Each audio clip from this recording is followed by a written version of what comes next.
Finishing vaccinations. So who is not getting protected? According to our state's health department, Washington has the highest rate of school children not receiving vaccinations. In fact, 6% are not immune to diseases like measles, mumps, and pertussis. The national average is just 2%. And listen to this. Already this year, there have been more cases of pertussis, or what most people know as whooping cough, than the entire year of 2011. It's being called an epidemic and has prompted Washington's governor to declare an emergency.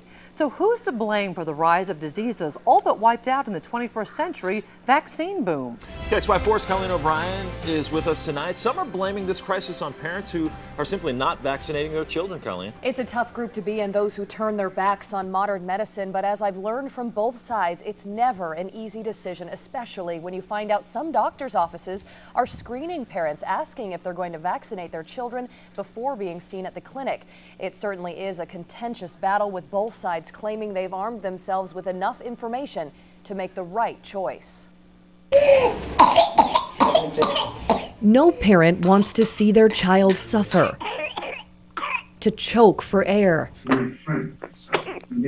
Some turn blue from lack of oxygen. Pertussis can even kill. You see them cough and to the point of vomiting, and at night it was a lot of nights of cleanup and a lot of, drinking a lot of water and getting plenty of rest. At 3 and 5, Julia Miller's children both contracted pertussis, more commonly known as whooping cough. They did real well with it. They went through all the stages. It was, at times, as a parent, you just think, oh man, am I doing the right thing? It was only brief uncertainty because Miller believes she did the right thing by not vaccinating her son and daughter. I know that I have had a couple friends say, what are you thinking? But at the same time, I try and let them know, well, this was our reason based on these things, and I outline them. Squeeze your right elbow in toward your side. Miller's decision is rooted in her medical background. As a chiropractor, she sees our bodies as being created capable of fighting these diseases naturally.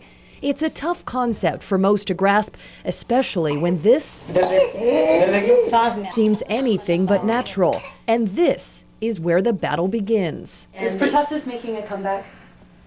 Yeah, definitely.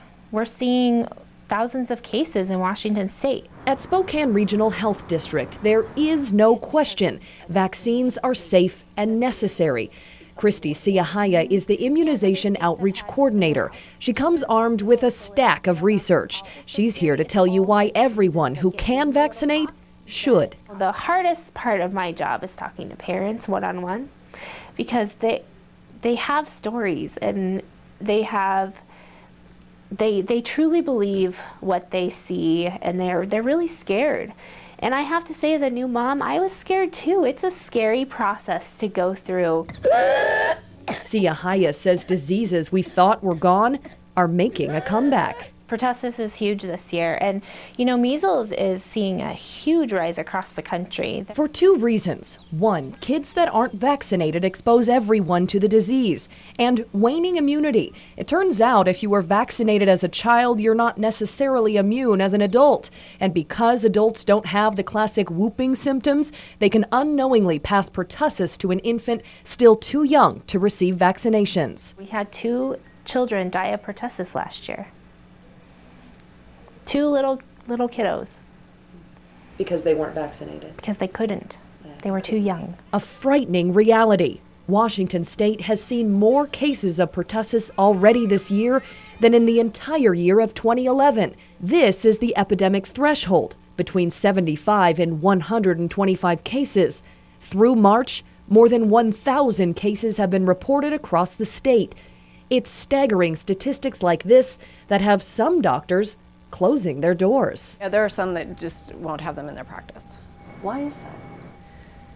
I think it's the time that it takes to explain why you need to vaccinate, and probably the risk to the other kids too. Is it sort of a discriminatory thing, do you think?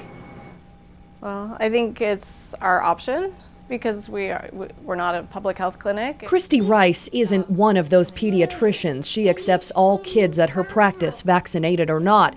But she does her best to educate parents. And more often than not, she can convince them that vaccination is the right path. Yeah, parents are way more hesitant than they used to be. And even in the last probably 4 or 5 years, we spend more time discussing why we vaccinate, what the diseases are, and trying to kind of allay some of their fears too. She says parents are concerned about the safety of vaccines. Can they cause seizures? The answer is no. An ingredient that used to be in vaccines did, but that ingredient is no longer used.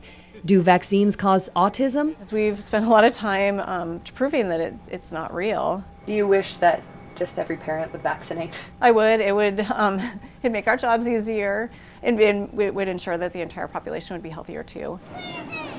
It's an unlikely request, with a growing number of parents arming themselves with information outside of their healthcare provider, like Julia Miller, whose kids contracted and survived pertussis. It's one of the most dangerous vaccines out there that I've been told and researched has been pertussis, and that was one of the biggest things we were against. Her unvaccinated kids mingle with others at school every day.